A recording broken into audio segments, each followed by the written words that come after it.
They say you never truly know someone until they have the power to destroy everything you built together. I never believed that saying until the Thursday afternoon I unlocked my front door, expecting nothing more than another ordinary evening with my wife. My name is Daniel Carter.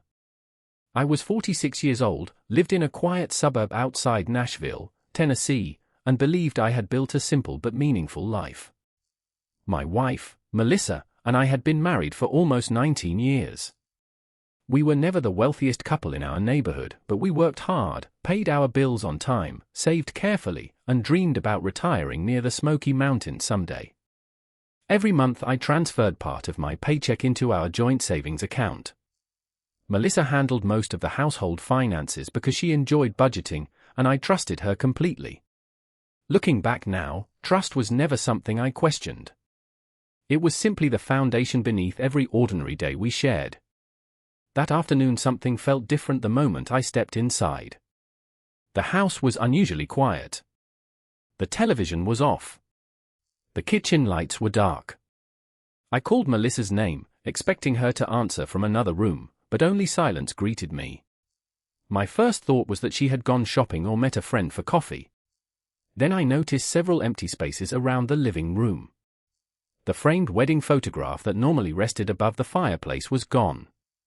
A favorite blue suitcase no longer stood beside the hallway closet. Her coat rack was nearly empty. My stomach tightened. I walked upstairs and opened our bedroom door.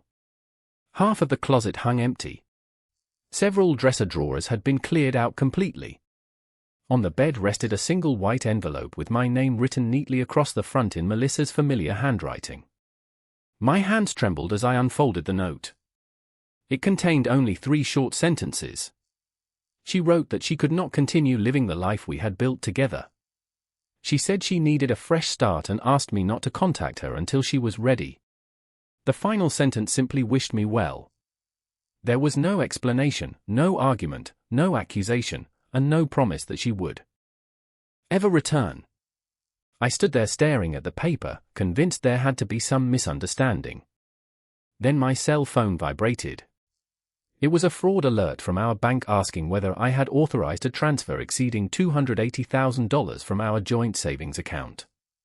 My heart pounded as I opened the banking application. Every account we shared showed the same impossible balance. $0.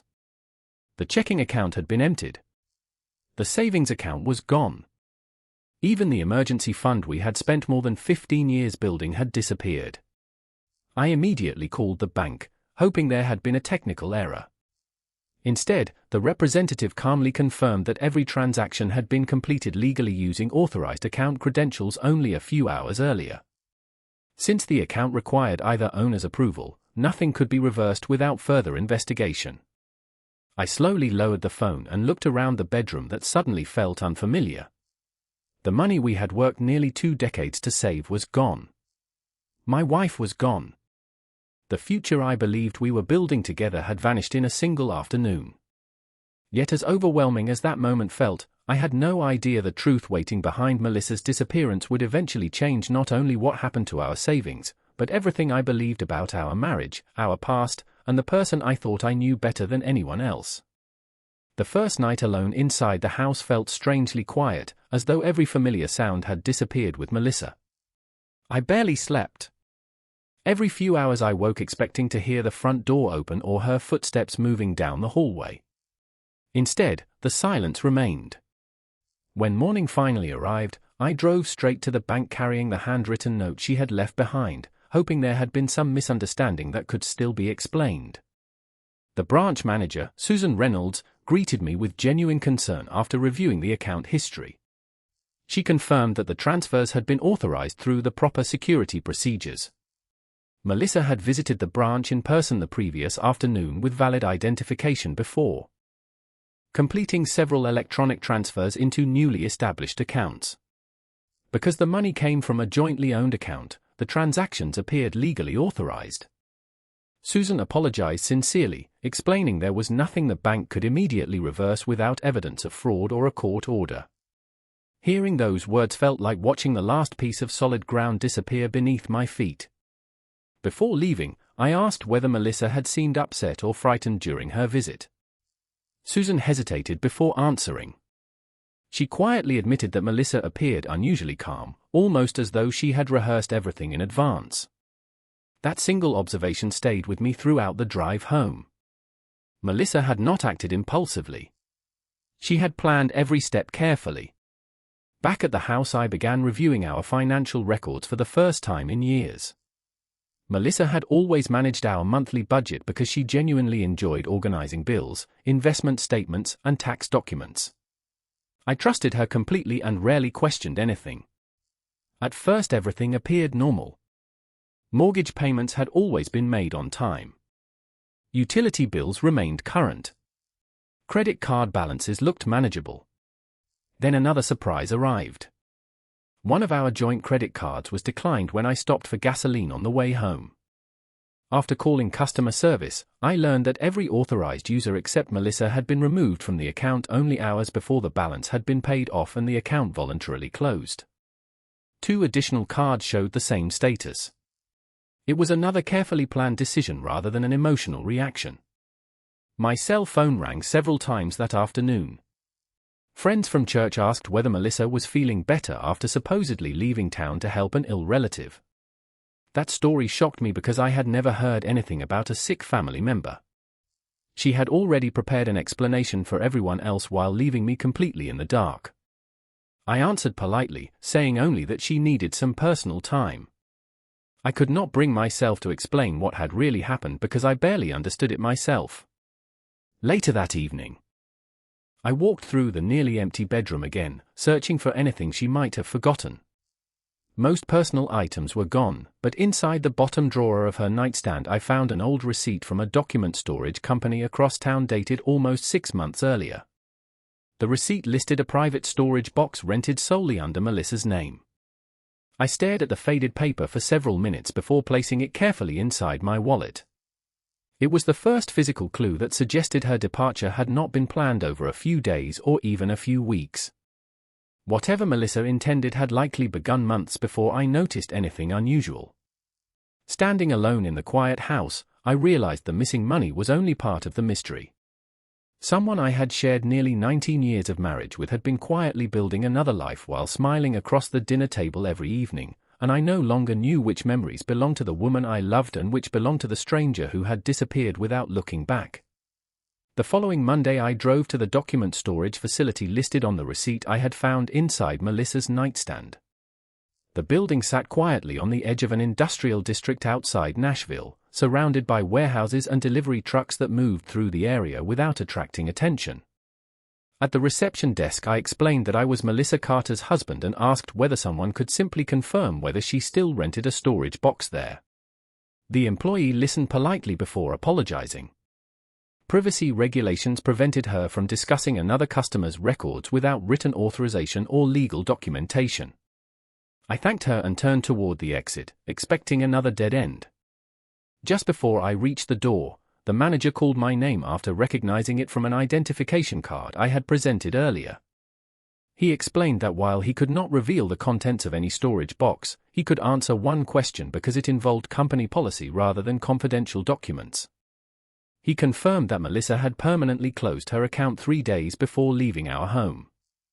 Whatever had been stored there was already gone. As disappointing as the answer felt, it revealed something important. Melissa had carefully eliminated every trace of whatever she had been keeping long before I discovered the empty bank accounts. Driving home, I realized I could spend months chasing clues without finding real answers.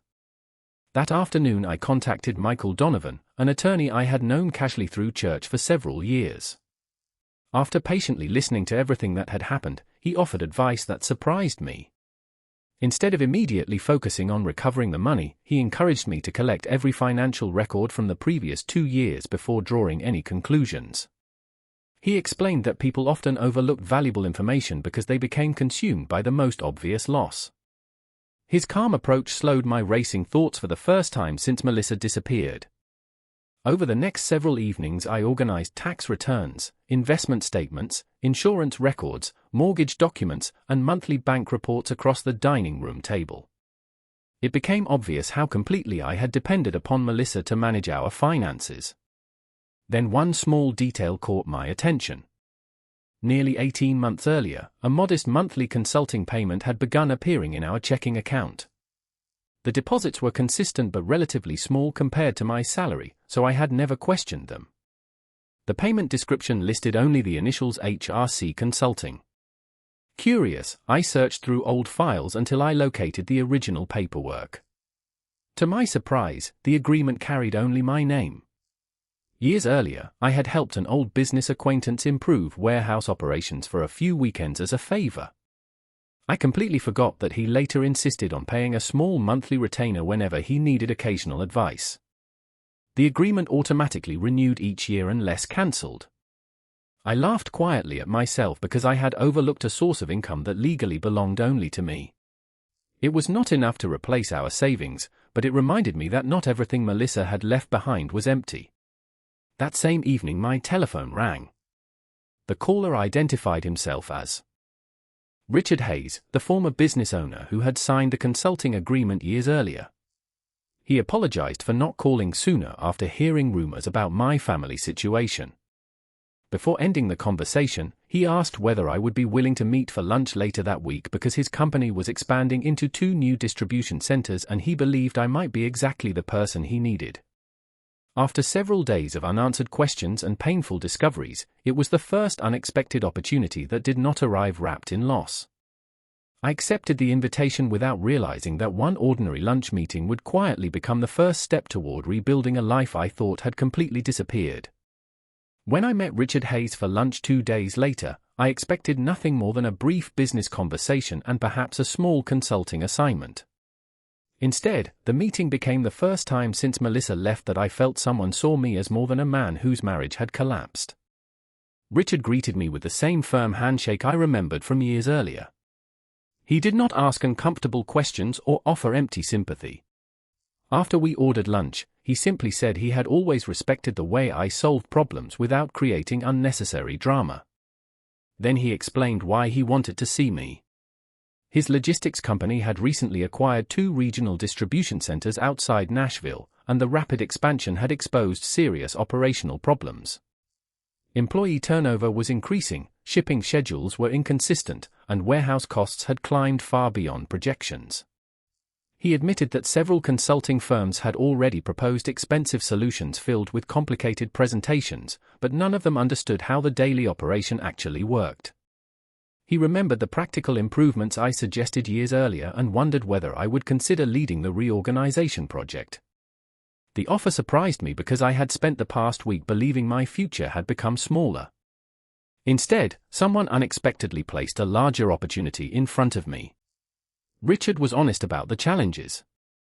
The project would require long hours, difficult decisions, and frequent travel between facilities. However, the compensation reflected the responsibility. If everything succeeded, the position could eventually become permanent with an ownership incentive tied to company performance. For the first time since my bank accounts had been emptied, I found myself thinking about the future instead of the past. I accepted the offer before leaving the restaurant. Driving home, I passed the familiar neighborhoods where Melissa and I had spent nearly 2 decades building our life together. Every street carried memories, yet they no longer felt quite as heavy as they had only days earlier.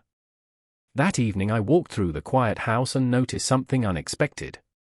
Instead of searching every room for another clue about Melissa, I found myself making practical plans. I created a detailed budget based solely on my own income. I cancelled unnecessary subscriptions, reorganized household expenses, and contacted my mortgage lender before any payment problems developed. Rather than waiting for financial disaster to arrive, I decided to face every obligation honestly while I still had choices. The mortgage representative appreciated my transparency and arranged a temporary payment adjustment while my consulting income increased.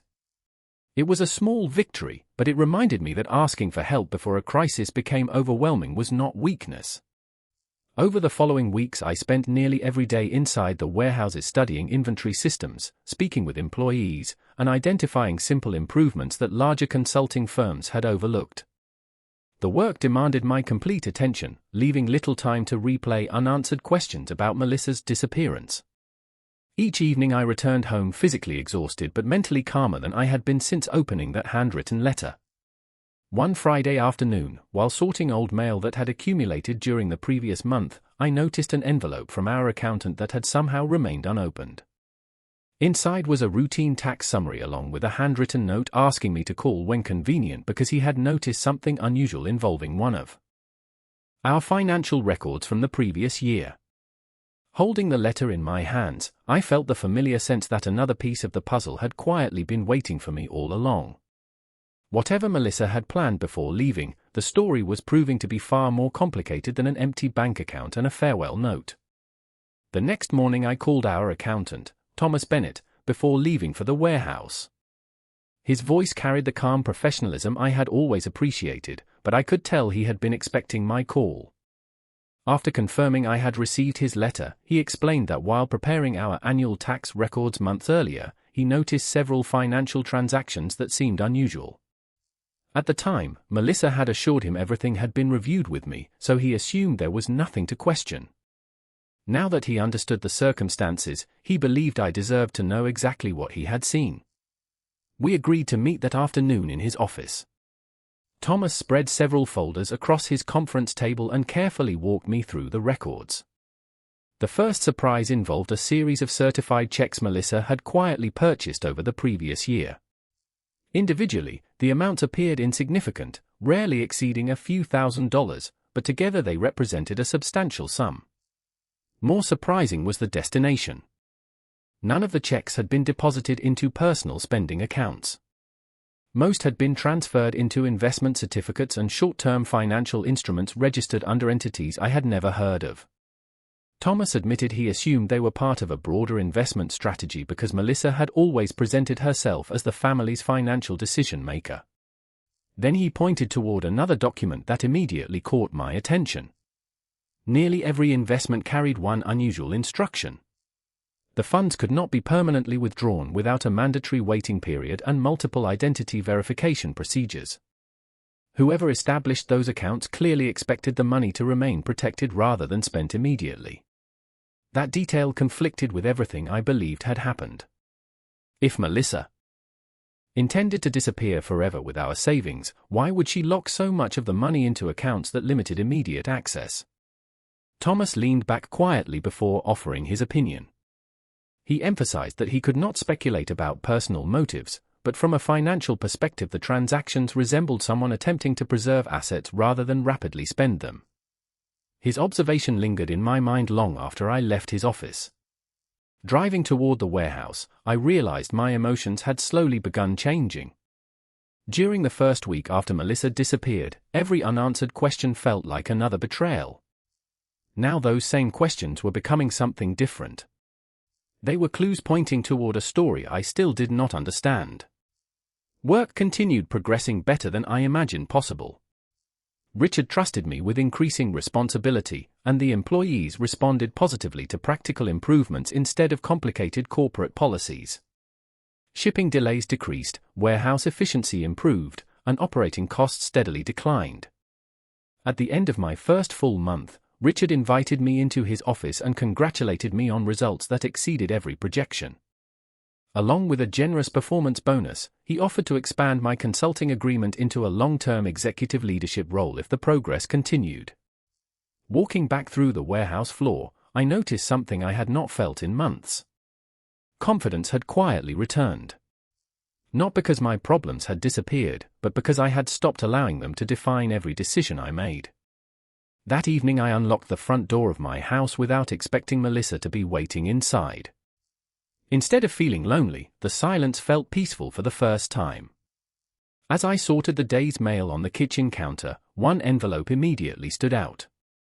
There was no return address, only my name written in handwriting I recognized instantly. Melissa had finally contacted me, but what she enclosed inside that envelope would raise even more questions than the note she left behind on our bed. For several minutes I simply stared at the envelope resting on the kitchen counter. Seeing Melissa's handwriting again stirred emotions I believed I had finally begun controlling. Part of me wanted to throw the letter away unopened. Another part needed answers too badly to ignore it.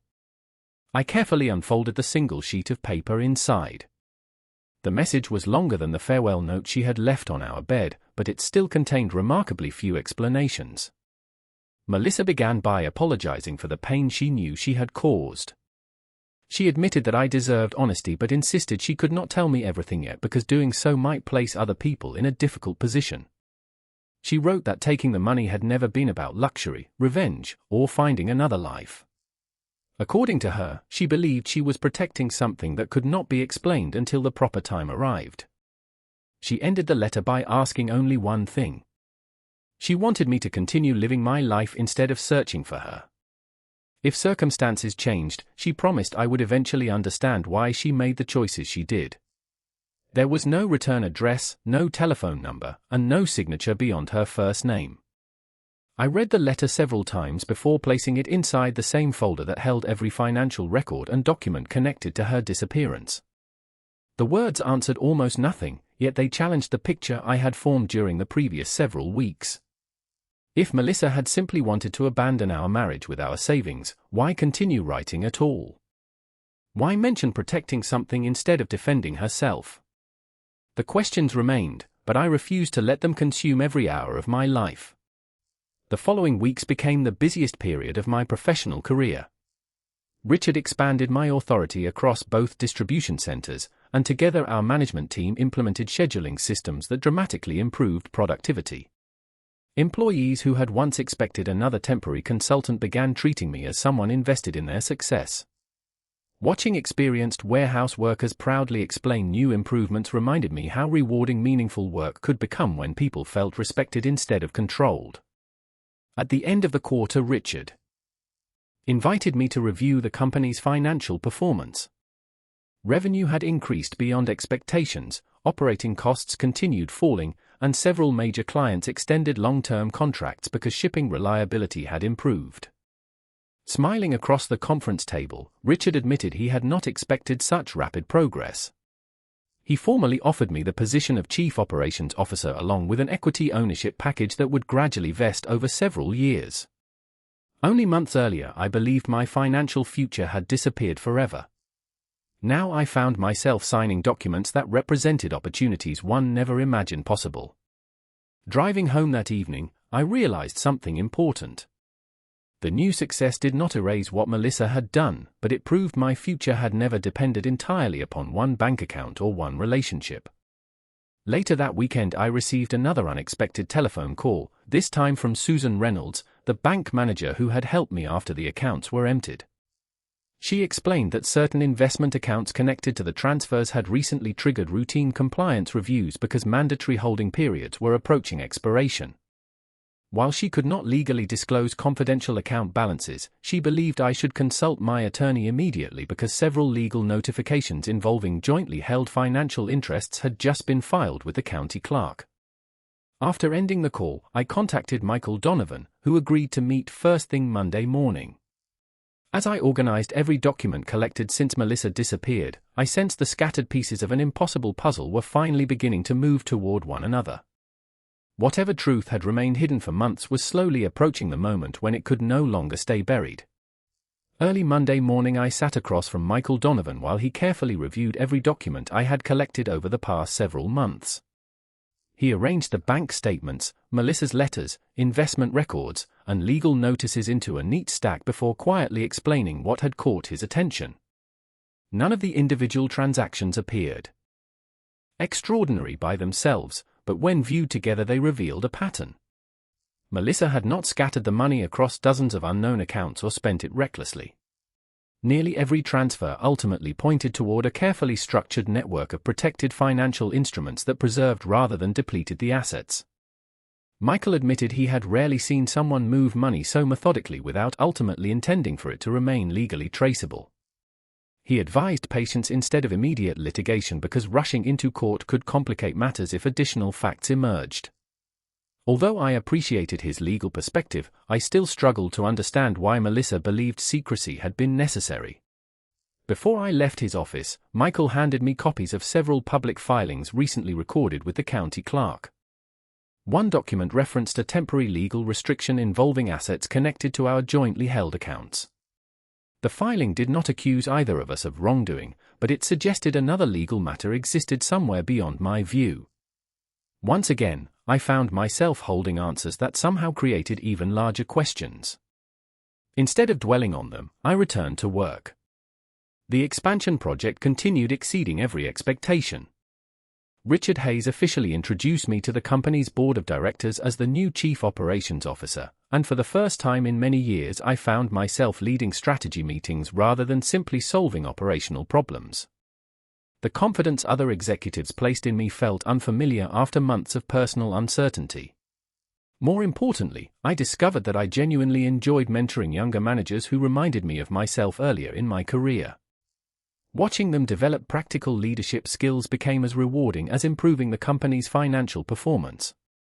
Several months later, our distribution network earned one of the largest regional logistics contracts in company history.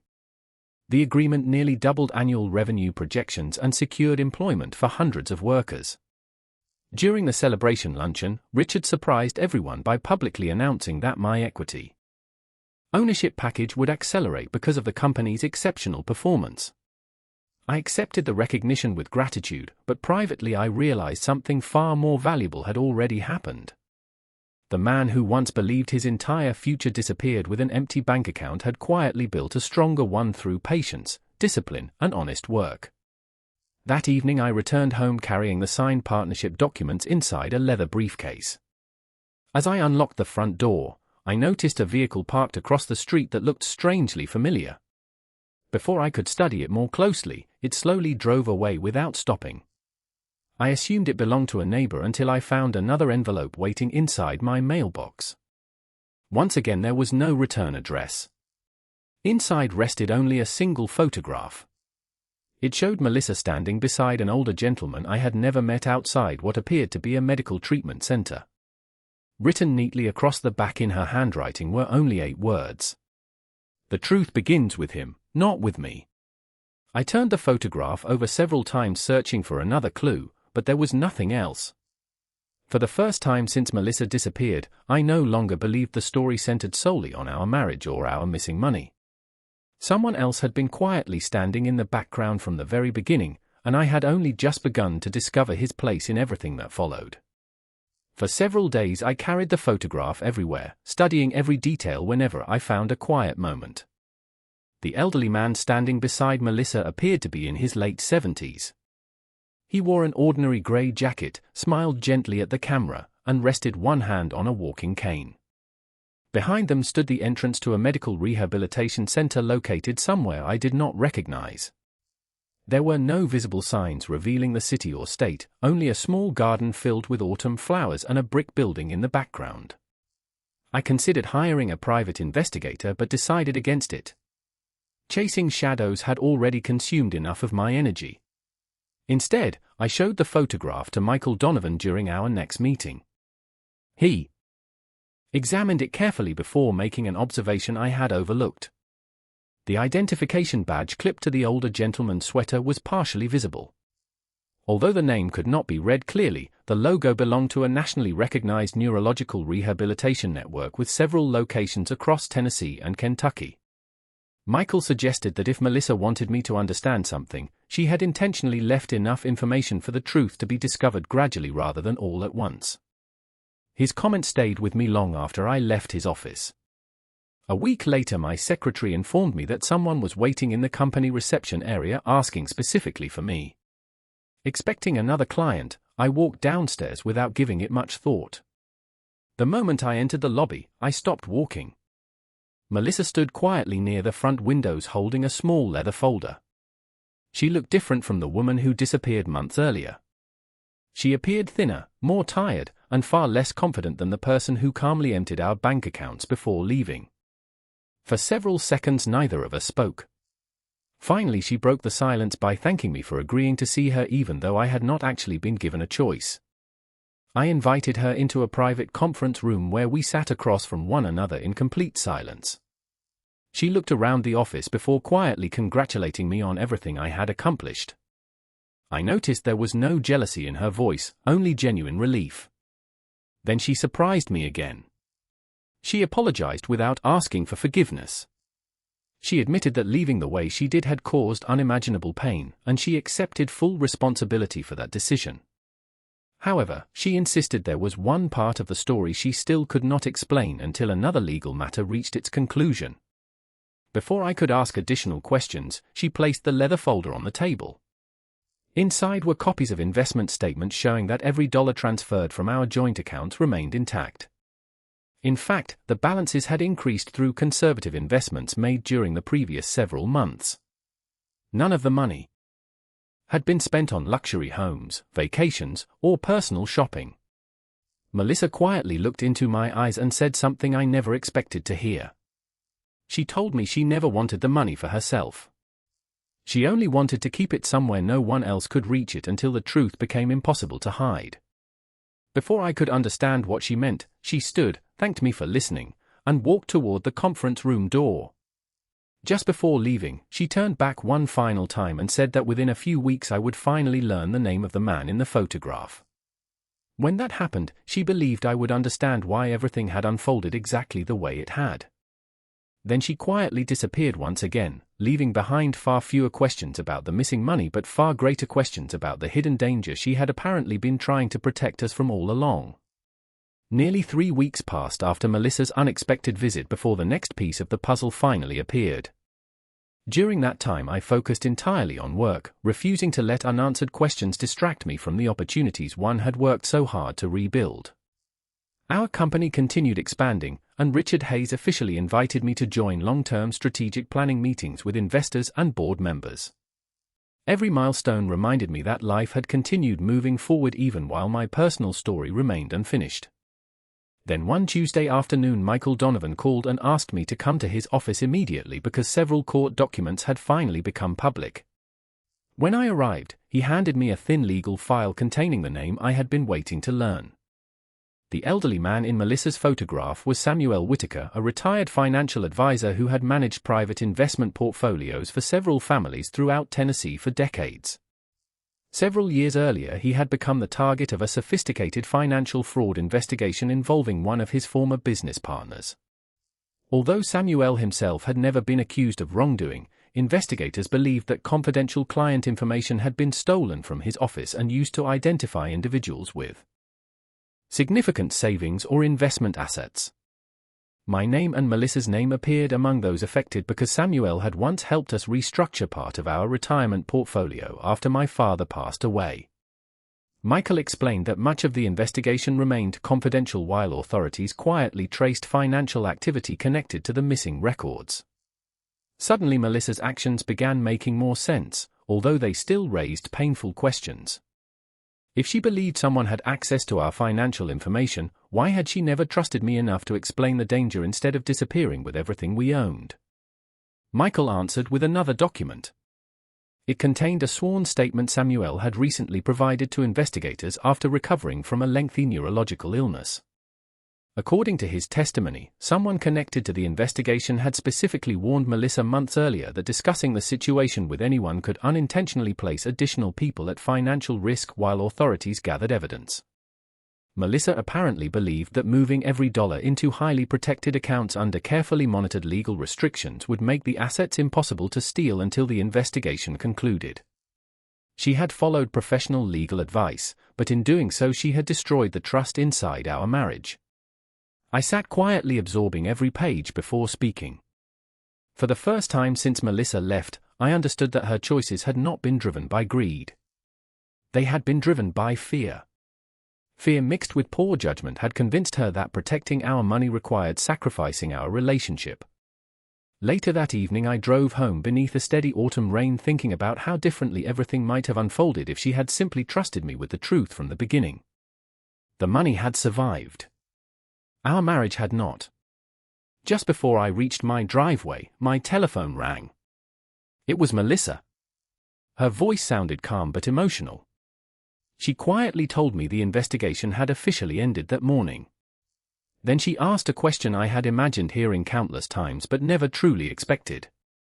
She wondered whether I would be willing to meet her one final time, not to ask for another chance, not to defend her decisions, but simply to tell me everything she should have said before she ever walked out the front door. 2 evenings later I met Melissa at a quiet public park overlooking the Cumberland River just before sunset. The place held no memories of our marriage, which somehow made the conversation easier. She arrived carrying the same leather folder I had seen during our last meeting but looked noticeably calmer than before. For several moments we simply watched the water flow past without speaking. Finally Melissa broke the silence. She told me that nearly a year before leaving, Samuel Whitaker contacted her after investigators uncovered evidence suggesting that confidential financial records belonging to several families had been compromised. Although there was no immediate danger, authorities feared that certain individuals connected to the fraud network might attempt to access assets before the investigation concluded. Melissa admitted that the attorneys advising Samuel recommended extraordinary caution and instructed everyone involved not to discuss the investigation outside a very limited legal circle. She accepted those instructions completely. Looking back, she now realized she had confused legal secrecy with emotional isolation. Instead of trusting the person who had shared her life for almost 2 decades, she convinced herself that carrying the burden alone somehow protected me. The more frightened she became, the less capable she felt of explaining anything without risking the investigation.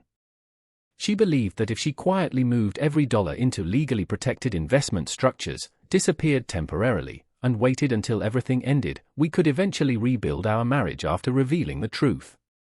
She never imagined the silence itself would cause deeper damage than the danger she feared. Listening to her, I finally understood the chain of decisions that had led to that terrible afternoon. Fear had slowly replaced communication. Good intentions had become painful mistakes. I asked the question that had haunted me since opening her first note. Why did she leave without giving me even the smallest reason to trust her? Tears filled her eyes before she answered. She admitted she believed that if she looked directly into my face, she would tell me everything, even if doing so violated the legal instructions she had promised to follow. She chose distance because she doubted her own ability to remain silent. Ironically, the very choice she believed would protect our future nearly destroyed it forever. She slid the leather folder across the bench toward me. Inside were complete financial statements showing every protected account, every investment certificate, and every dollar that had been transferred from our joint savings. Including accumulated interest, the total balance now exceeded the amount originally withdrawn. She quietly explained that every account remained jointly owned exactly as before. Nothing had ever belonged exclusively to her. She then handed me signed authorization forms giving me immediate control over every account without requiring her future approval. It was the first time since all of this began that she voluntarily surrendered every advantage she possessed. I looked at the documents for several moments before closing the folder without signing anything. I told Melissa the money no longer represented the greatest loss we faced. Trust did. Rebuilding a bank account had proven possible. Rebuilding confidence between 2 people would require something much more difficult. She nodded slowly because she already knew the answer.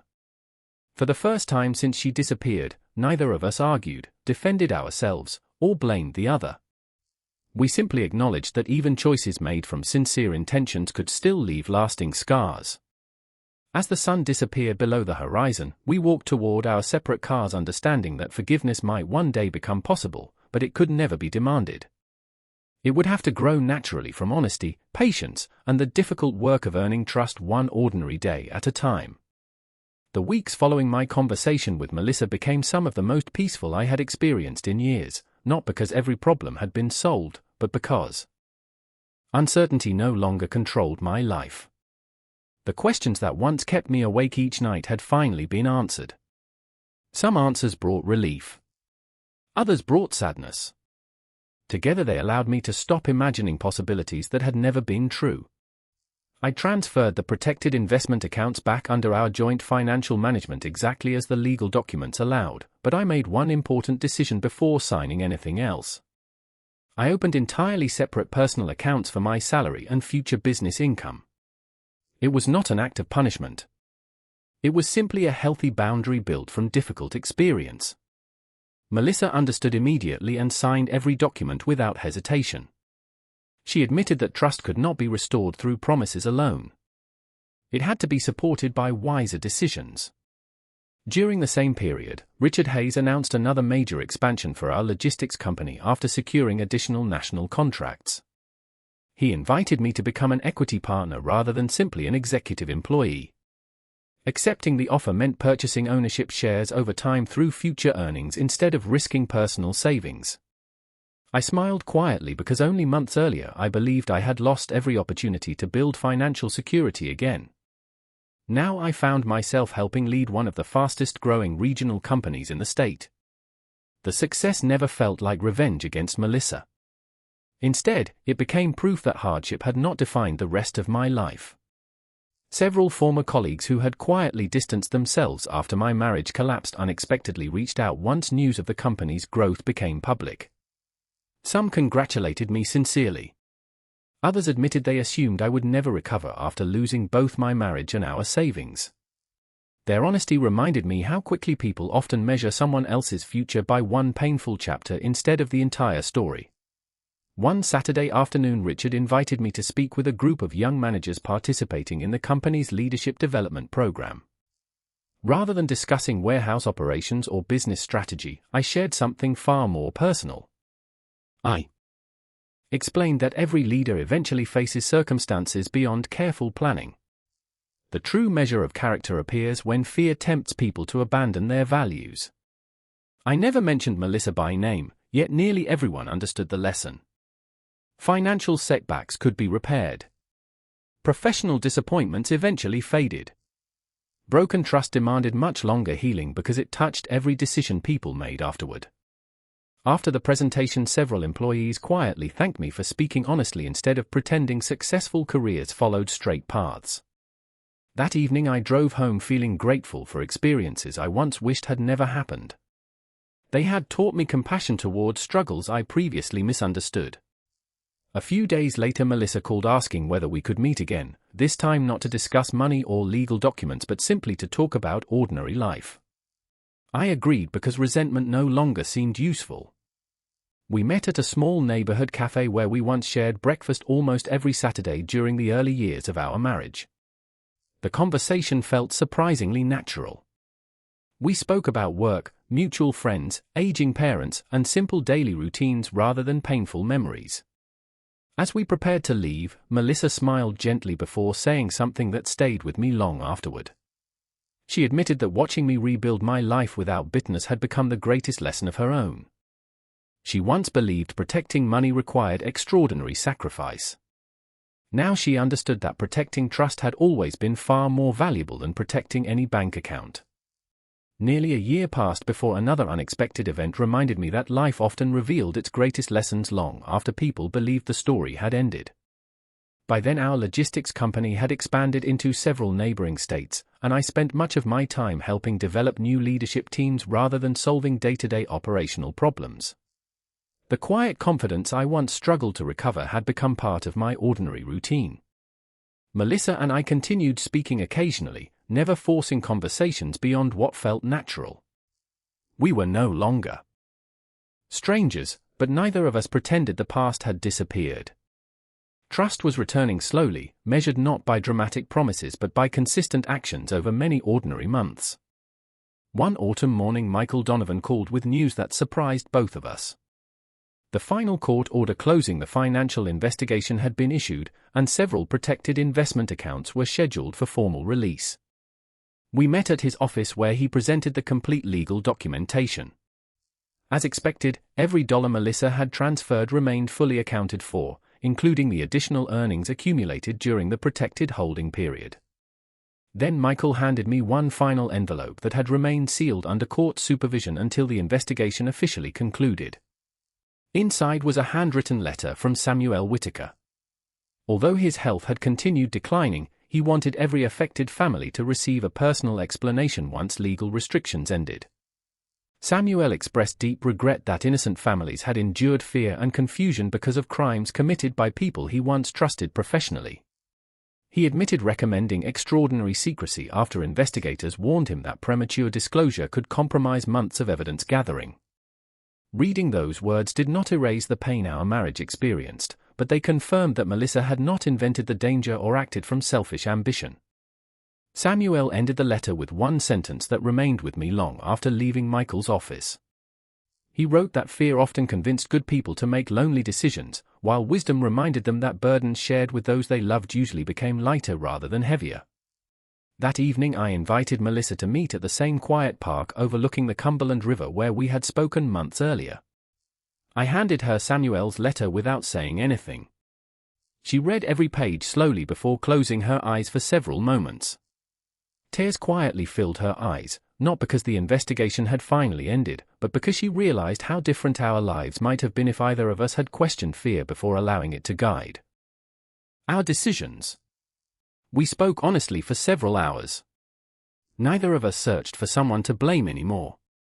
Instead, we discussed what healthy trust should look like if two people ever hoped to build a future together again.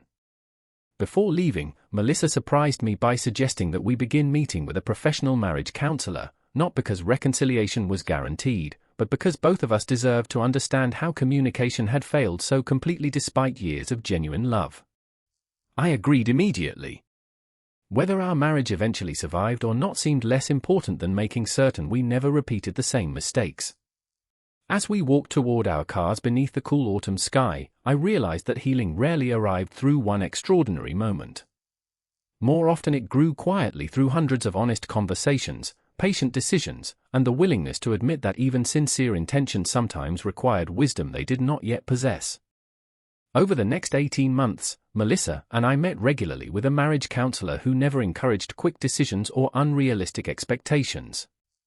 Instead, she challenged both of us to understand how trust slowly disappeared long before the day Melissa emptied our bank account. We discovered that neither betrayal nor silence had begun overnight. They had grown quietly through years of small assumptions, unspoken fears, and the mistaken belief that protecting one another sometimes required keeping difficult truths hidden. Those conversations were often uncomfortable, yet they gradually replaced old misunderstandings with something stronger than either of us expected. We learned to ask difficult questions before fear created its own answers. At work, life continued moving forward in remarkable ways. The logistics company expanded into 5 states, and Richard Hayes officially announced his retirement plans.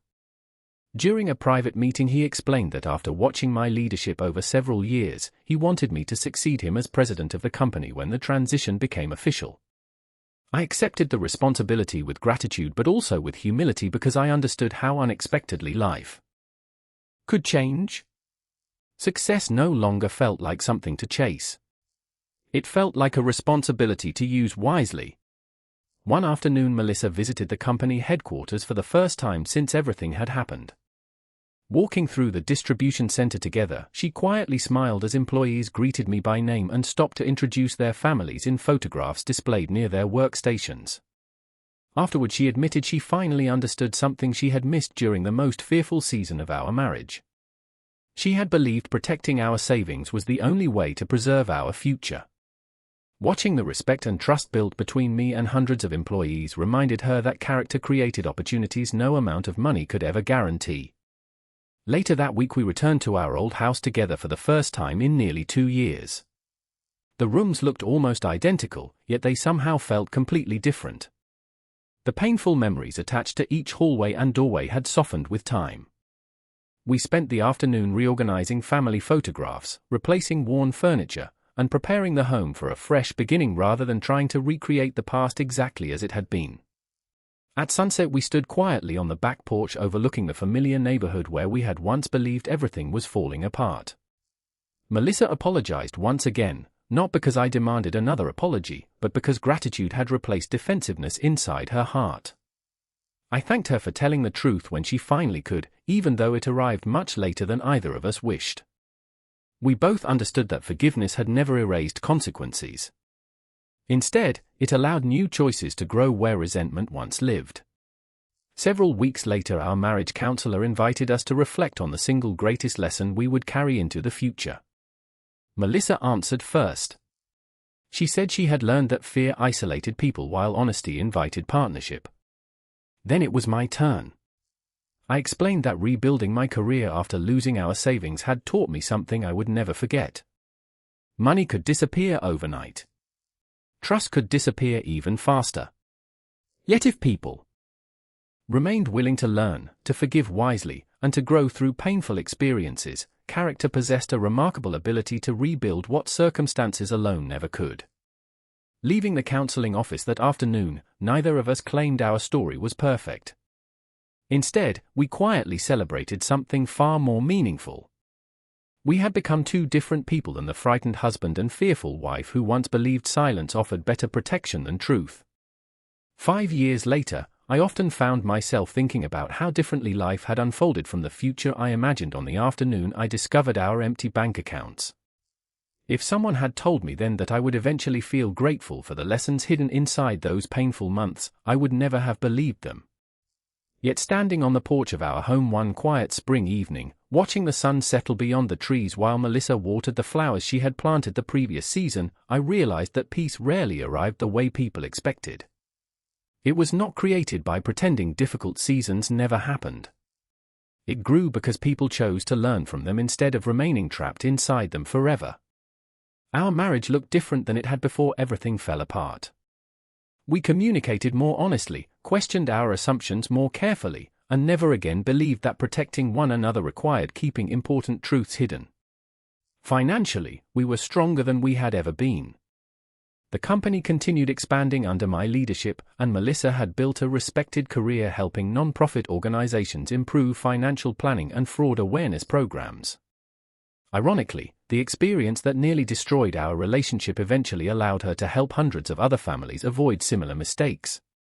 Samuel Whitaker passed away peacefully not long after the investigation officially ended. Before his death, he sent one final handwritten note thanking every family affected by the case for showing patience during circumstances none of them had chosen. We framed his final sentence inside our home office because it captured everything our journey had taught us.